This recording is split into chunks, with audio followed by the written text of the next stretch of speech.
2025 ജനുവരി 10 മലയാളിയുടെ ദിനസരിയിൽ ഇനി മുതൽ 2 മഹാഗായകരുടെ പേരുകളിൽ കൂടി രേഖപ്പെടുത്തും.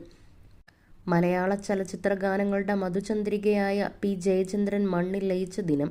ലോക സംഗീതത്തിന് മലയാളം സംഭാവന ചെയ്ത യേശുദാസ് എന്ന മഹാഗായകന്റെ 85-ാം പിറന്നാൾ. 1000 പൂർണ്ണചന്ദ്രന്മാരെ കണ്ട് ഒരാൾ ജീവിതചക്രം പൂർത്തിയാക്കുമ്പോൾ മറ്റേയാൾ അനശ്വരതയുടെ നിത്യതയിലേക്ക് വിലയം പ്രാപിക്കുകയാണ്. മലയാള ഗാനമേഖല അതുല്യരായ ആ 2 ഗായകരുടെ ഇടംവലം കൈകളിൽ പിടിച്ചു തുടങ്ങിയ യാത്ര എത്തിനിൽക്കുന്നത് അനുഗ്രഹീതരായ അനേകം ഗായകരുടെ പിന്നണി നിരയോടെയാണ്. യേശുദാസ് ജയചന്ദ്രൻ യുഗത്തിൽ നിന്നും ജയചന്ദ്രൻ മടങ്ങുമ്പോൾ യേശുദാസിന്റെ 85-ാം പിറന്നാളിനെ മൗനമായി ഏറ്റുവാങ്ങുക കൂടിയാണ് മലയാളികൾ.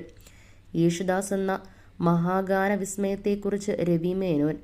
ശിശുദിനം മാത്രമല്ല മലയാളികൾക്ക് നവംബർ 14.